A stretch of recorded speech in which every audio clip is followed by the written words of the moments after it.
My wife, Lynn, and I have been together for 6 years, married for just under a year. Our whole relationship has been pretty normal. No weird behaviors, no red flags. I can't emphasize enough how out of character what I'm about to tell you is for her. Lynn's always been kind, intelligent, and grounded. She's not one to joke around or try to scare anyone, and she's definitely not the type to pull pranks. Even horror movies are off the table for her. Early on in our relationship, she agreed to watch The Shining with me because she knew how much I loved horror, but she was so terrified she couldn't make it through half the movie. Creepy stuff just isn't her thing. She also has no history of mental health issues, nor does anyone in her family. I know that some people can hide things like that, but in all these years together, I think I'd have seen something by now if that were the case. 2 months ago, though, something strange happened. I was in the kitchen making coffee before work, running a bit late that morning. I took a sip of my coffee as I walked down the hall towards the front door. That's when I caught a glimpse of Lynn peeking at me from around the corner. Only her eyes and a strand of her long, dark hair were visible. The rest of her was hidden behind the wall. I nearly spilled my coffee and burned my lips out of shock. "Geez, Lynn," I said, dabbing at the coffee I'd splashed on my pants. "You scared the hell out of me." She immediately darted out of sight, like a little kid who'd been caught sneaking around. I heard her run off towards the living room, and by the time I got to the door, she was gone. It was weird, totally out of character for her, but also kind of funny that she was being playful. I yelled, "I love you, you weirdo," as I left, and I could hear her laughing behind me. Her behavior was odd, but it didn't seem like anything serious. I forgot about it by lunchtime, and by the time I got home that night, she was acting like her usual self. I didn't bring it up, and neither did she. Life went on as usual, but 3 days later, it happened again. It was around 2 a.m., and I'd woken up to get a drink. I was standing by the kitchen island, sipping from a jug of orange juice, when I felt that unmistakable sensation of being watched. For some reason, I glanced down, and there she was, her face peeking at me from the other side of the island. She was staring up at me with wide, unblinking eyes and this huge, unsettling grin like the Cheshire Cat. I'll admit it, I screamed. This wasn't an annoyed scream, it was genuine fear. The instant I screamed, Lynn scuttled backward, her hands and feet smacking against the tile as she scrambled out of the kitchen, on all fours. I didn't chase after her. I didn't even call her name. I just stood there stunned, trying to process what I'd just seen. It took me longer than I'd like to admit to go back upstairs. When I finally did, I found Lynn lying on her side in bed, asleep, or at least pretending to be. I stood there, just watching her for a few minutes, listening to her soft, steady breathing, trying to reassure myself that she was genuinely asleep. I half expected her to jump up as soon as I got into bed, but she didn't move. She didn't even stir. After a few minutes, I started to wonder if maybe I dreamt the whole thing. The next morning, I waited until she came downstairs, handed her a mug of coffee, and kissed her on the cheek.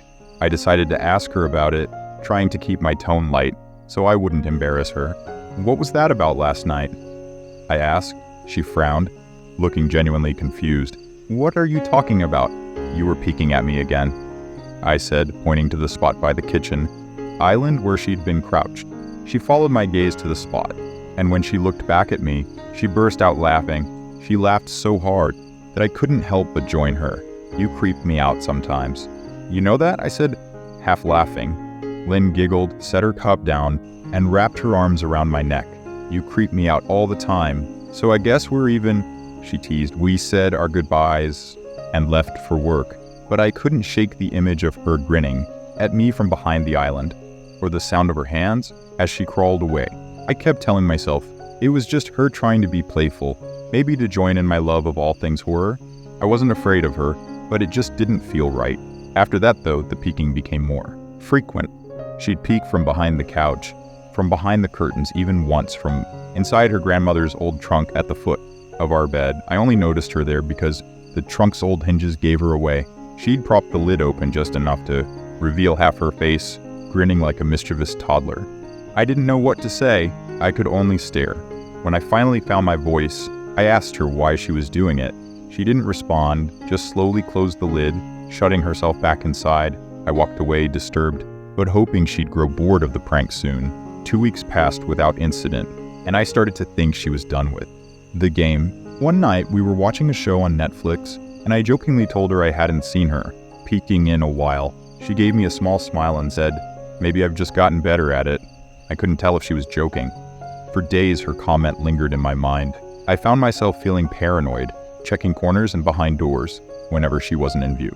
I was constantly on edge, jumping at every little sound. But eventually, after a few more weeks without any incidents, I managed to relax. Then a few days ago, things took a turn for the worse. Lynn left for a friend's house, so I decided to lounge on the couch and play some games. Around 9 p.m., I hopped in the shower. As I rinsed the soap from my hair, that eerie feeling washed over me again. I slowly opened my eyes, and there she was. Lynn's head was poking into the shower, her entire face inside, with her body outside. Her hair hung against the shower curtain, ends dripping with water. Her eyes were wide and unblinking. Her mouth stretched into a horrifying grin, as if she hadn't blinked in a long time.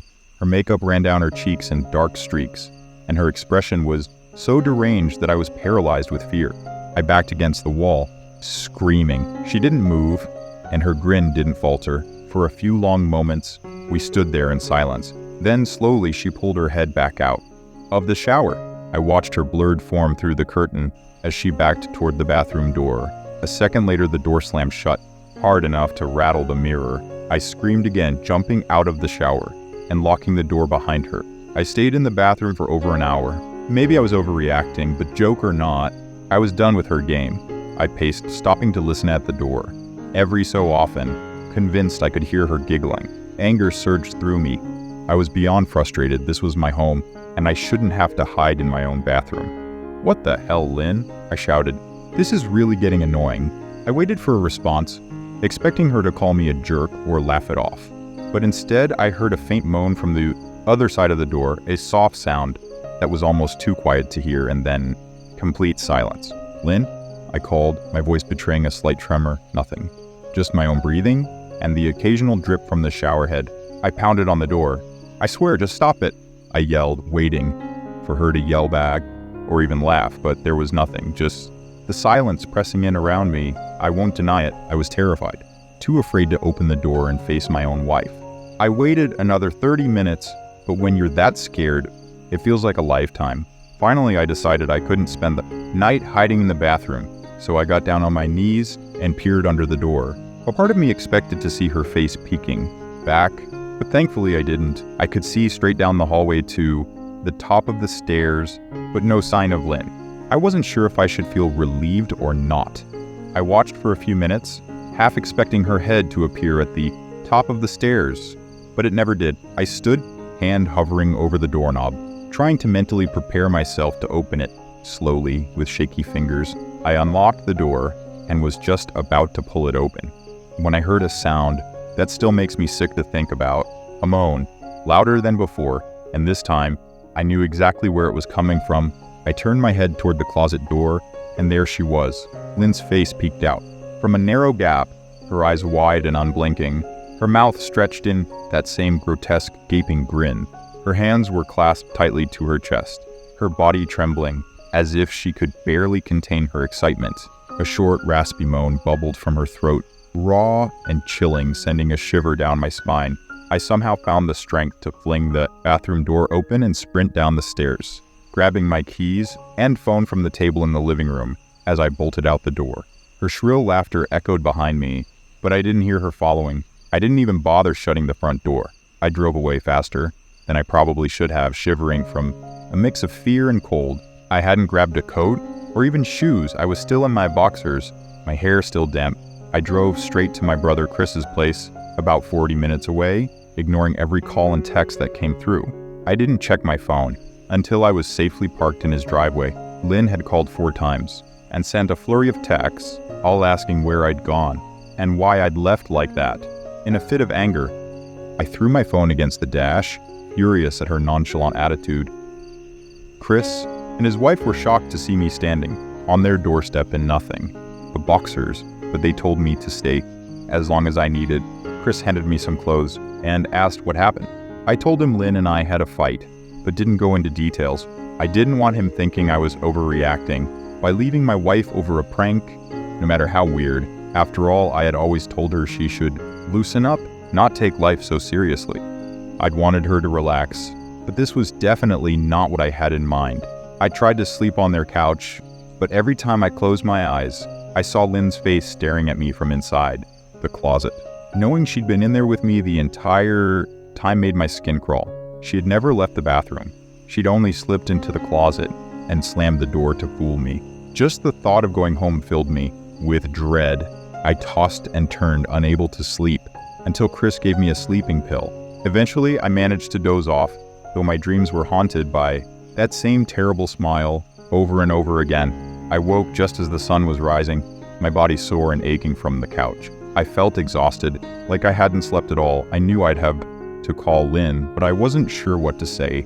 I didn't want to go back home unless she promised to stop this disturbing behavior. I just wanted my wife back. Her serious, no-nonsense self never looked so good. I was considering calling her when that familiar feeling crept over me, the feeling of being watched. My heart pounded as I lay there staring at the ceiling, trying to ignore it, but the longer I ignored the feeling, the worse it got, until my eyes drifted to the window beside the couch, almost as if I couldn't stop myself from looking. There she was, her face pressed up against the glass, staring down at me with that same horrific smile. Drool trickled down from her lips, leaving long streaks down the window. I didn't know how long she'd been there, but somehow I knew she'd been watching me. All night, Rebecca's voice was gentle, ever the peacemaker. People change, Ben, but she's still the same woman you married. Maybe you both just need to talk through your issues. Whatever's going on, I'm sure it can be fixed. I shook my head, feeling a painful tightness in my chest. I think it's beyond that now. I don't think talking would help. I just don't trust her. The words felt like a punch to my own heart. I missed Lynn. I loved her. But how could I live with someone who made me feel this way? The idea of living in constant fear didn't seem bearable. Rebecca looked at me with a kind of motherly sympathy. Lynn loves you, Ben. She has to be absolutely crushed.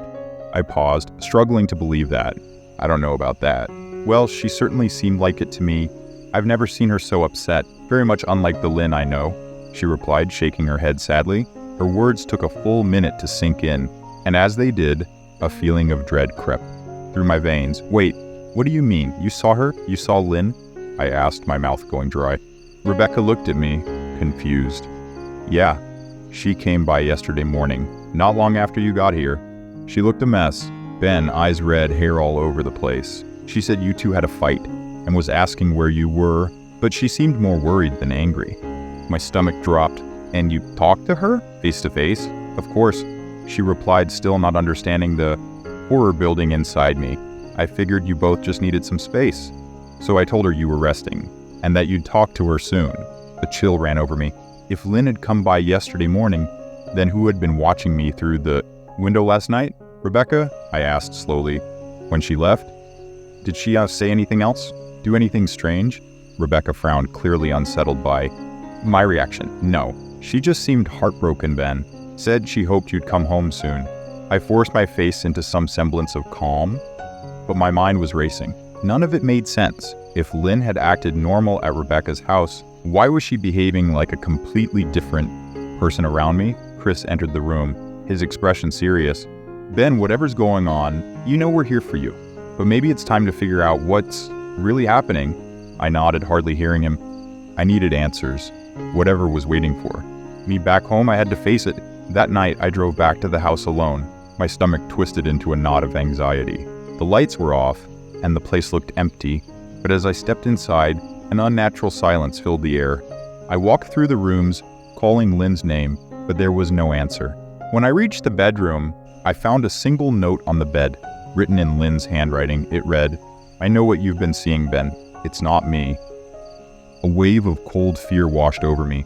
I looked around, suddenly feeling like I wasn't alone. Then a faint, familiar moan echoed from the closet. Rebecca didn't react, as if the situation was disturbing, just giving a nonchalant nod. Maybe for her, it wasn't as eerie. She stopped by this morning just after Chris left for work, Rebecca said, cleaning the plates off the table. I didn't see her car though. Maybe she took an Uber or something. I felt a chill. Beck, what did she say? Did she come inside? My forehead started to bead with sweat as I scanned the room, instinctively checking for lurking threats. No, she just asked if you were awake. and I told her you weren't. I even asked if she wanted me to wake you, but she said no.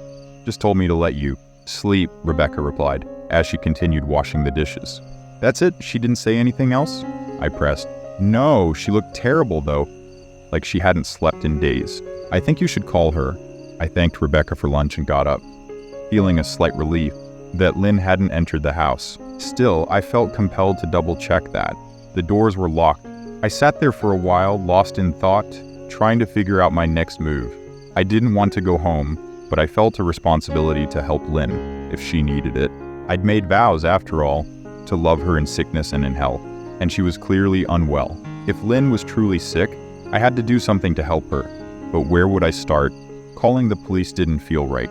What would I even tell them? That my wife was peeking at me, acting strangely? She hadn't broken any laws, not yet. The police would probably dismiss it as overreacting. But this felt different. Wrong, dangerous even. It was like something dark was hiding behind her smile. I knew that as her husband, I could technically have her committed, but she might act normal in front of them. She had managed to seem perfectly concerned and rational with Rebecca, and if the doctors didn't deem her a danger to herself or others, she'd be released in just 72 hours. The thought left me feeling helpless. So I did what any desperate husband would do. I called her mother. It wasn't something I wanted to do, believe me. Lynn's mother, Marianne, and I had never been close. It wasn't that we argued or anything, but she wasn't a warm person. Her smiles never reached her eyes, and she carried herself in a way that made her seem perpetually defensive. I'd only met her twice, both for brief visits, and Lynn always hurried us out quickly to keep things comfortable. I'd been relieved when we moved 3 states away, far from Marianne's chilly presence, but now, despite everything, I needed her help. Hello? Marianne's voice was already tinged with irritation. Marianne, it's me, Ben. Do you have a moment? I could almost hear her clicking her tongue with impatience. I'm in the middle of some paperwork, but if you insist, she replied coolly. What do you need to discuss? Benjamin? It's about Lynn, I said carefully. She's been acting strangely, and I was wondering if you had any idea whether there was something. She interrupted before I could finish. I'm struggling to follow your rambling. Benjamin, just tell me what you want, she said, her tone clipped. I could picture her standing there, tapping her fingers, eyes hard and unyielding. I wanted to know if you'd noticed any odd behavior from her before, or if there's a history of mental health issues, I asked. A silence followed, long and tense. I couldn't tell if she was deep in thought or hesitating. After a few seconds, she finally spoke. I don't know. If this is meant to be a joke, Benjamin, but if so, I don't find it funny. As I said, I'm busy, so if you don't mind, Marianne, it's not a joke. I'm genuinely concerned about Lynn's mental health, I said, my voice growing more frustrated. She's been acting erratically, and I thought, as her mother, you'd be worried too. If you're really concerned, Benjamin, my advice is to get professional help involved. I don't know what else you expect from me. Her voice was sharp, almost ready to end the conversation, but I couldn't let her go. I felt certain she knew more than she was admitting. Please, Marianne, if not for me, then for Lynn, I pleaded. There was a faint, shaky intake of breath, like she was trying to hold herself together, but failing. Marianne, I began. Benjamin, I don't know what to tell you, she cut in. My only advice is to seek professional help. Do not call here again. Goodbye. And before I could respond, she hung up. I was struggling to understand why Marianne, Lynn's mother, refused to help, even if she didn't like me. Surely she'd want to help her own daughter. I replayed our conversation in my head, searching for anything I might have missed. It was only after nearly giving up that her last words came back to me. Seek professional help. She had said that with a hint of urgency. Maybe I was reading too much into it, but her tone had changed slightly, like she wanted me to take those words seriously. What had she really meant? I assumed she meant medical professionals, but maybe she had someone else in mind, someone she wasn't comfortable mentioning outright, or maybe I was just desperate. When Chris got home, I convinced him and Rebecca that Lynn really needed psychiatric help. I didn't go into every detail, but told them about the most recent incident, how Lynn had hidden in the bathroom, watching me from the closet. They were shocked, but thankfully they believed me and wanted to help. Even so, they thought it might just be a weird prank or something, maybe even for YouTube. Rebecca suggested half-jokingly. Chris thought it was best not to involve the police. Instead, he offered to go with me to try and talk to Lynn, hoping we could convince her to get help. I agreed, relieved I wouldn't be facing this alone. The next morning, just after breakfast, we drove over. I refused to go at night. As we pulled into the driveway, my stomach twisted.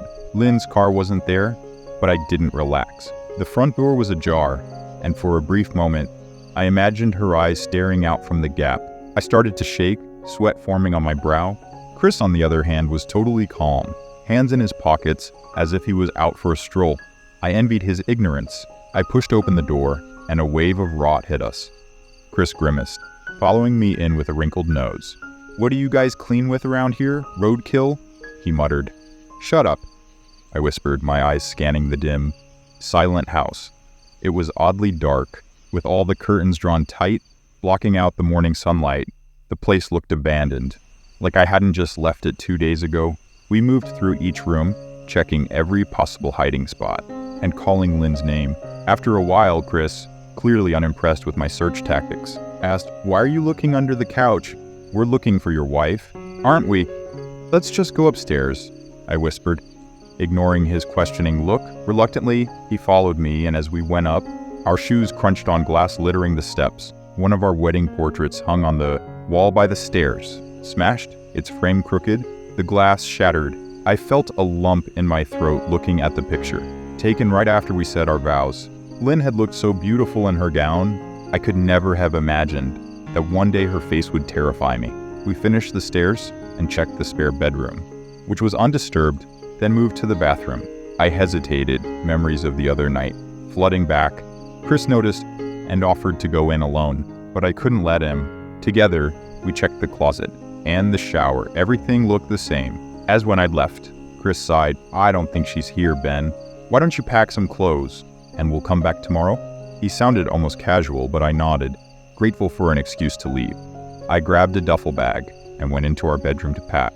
As I opened the closet, the source of the stench hit me, and I gagged.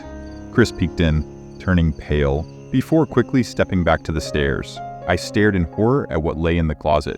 Soaked into the carpet were dozens of eyeballs, neatly lined up in pairs. Some were as big as quarters, others no larger than marbles, animal eyes. The sight made me shudder, as I wondered where Lynn had found them, or worse, how she'd taken them.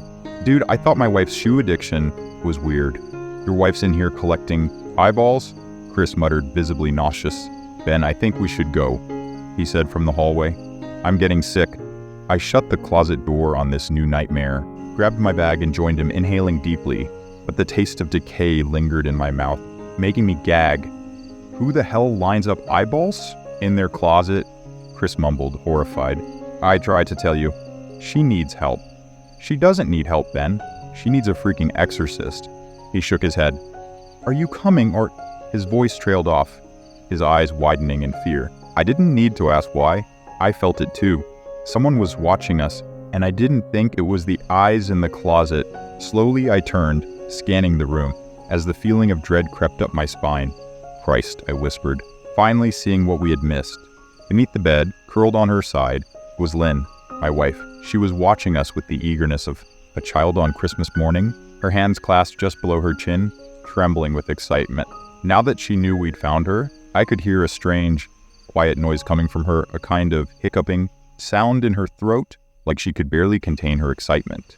Her eyes were wide, fixed on me, and that same unsettling smile stretched across her face. Every instinct I had screamed for me to run, but I held myself back. This was Lynn, my wife.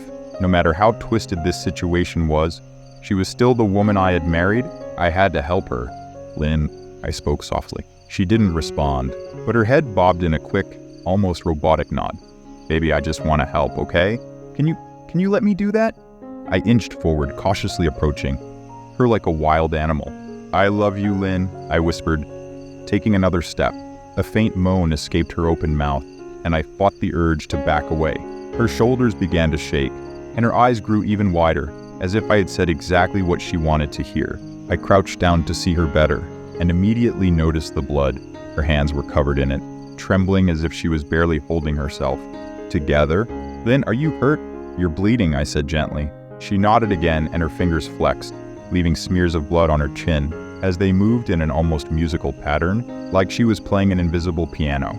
The stench rolling off her was nauseating. I could feel bile rising in my throat.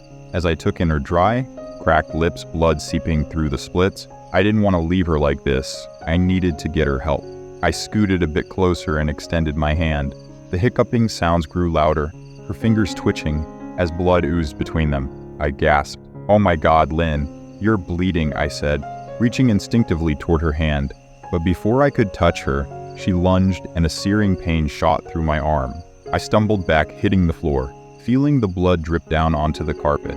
I looked up in shock to see Lynn, grinning, clutching a large shard of glass in her bloody fingers. "You all right in there?" Chris's voice came from behind me, pulling me out of my shock. I turned slightly, nodded, cradling my wounded arm. But when I turned back to Lynn, her focus had shifted. She wasn't looking at me anymore. Her smile had vanished, replaced by a hard, cold stare. She was glaring past me, her eyes fixed on Chris like a predator sizing up prey. I scrambled to my feet, backing slowly down the hallway, afraid to turn my back on her. "Are you bleeding?" Chris asked, noticing the blood on my arm. As if triggered by his voice, Lynn began crawling out from under the bed, her grip still firm on the shard of glass. "Chris, run, go!" I shouted, but he seemed frozen in place, standing at the top of the stairs, staring in horror at my wife. Lynn crawled into the doorway, her body tense, her face twisted in rage. Blood dripped from her fingers onto the floor. "Jesus, Lynn," Chris stammered, trying to force a casual tone. You, playing hide and seek?" I reached back, pushing him toward the stairs. "Move, Chris," I whispered. As firmly as I could, Lynn bobbed her head, in sharp, jerking motions, her grin spreading wider and wider until her chin seemed to touch her chest. Chris muttered a prayer and bolted down the stairs. I hesitated for a moment, torn between the desire to help my wife and the urge to escape. "I just want to help," I whispered, choking on my words. Lynn's eyes zeroed in on me, her grin vanishing as she raised the glass, holding it out before her. Then, with terrifying speed, she charged toward me, her face alight with feverish excitement. My instincts finally took over. I turned and sprinted down the stairs, skipping several steps at a time, barely reaching the front door, before I felt her leap onto my back, her arms wrapped around my neck, her mouth by my ear, and I could hear that horrible hiccuping sound up close. I shook her off, throwing her to the floor, feeling a fresh pain in my back as she fell away. Desperate, I yanked the door open and bolted for my car. Chris was already outside, on the phone with the police. Without a word, I jumped into my car, and he quickly followed, still talking to 911. As we drove away, I kept my eyes glued to the rearview mirror, half expecting to see Lynn running after us, but she didn't appear. Once we reached the hospital, I got 11 stitches in my arm and 3 more in my back. The police asked questions, and I told them what happened. They searched the house, but Lynn was gone. They advised me to stay with someone else for a while, maybe file a restraining order, but I knew none of that would make a difference. I dropped Chris off and drove to a motel about an hour away, trying to put as much distance as I could between me and Lynn. And now here I am, sitting alone in this motel room. It's been 4 hours since we left, and I keep hoping the police will find her, that they'll help her somehow. But deep down, I know it's only a matter of time before she finds me. But now I don't think any of that advice matters. About 40 minutes ago, I received a text from an unknown number. There were just 3 words, "I found you." Attached to the message was a picture. It was dark, grainy, hard to make out at first, but there was no mistaking it. I'd know that eye anywhere. It was Lynn's. The second I saw it, I started typing this. My hands are shaking as I write, and I don't know what to do next. I'm alone, terrified, and there's this gnawing feeling that I'm not as alone as I think, that someone, somewhere close by, is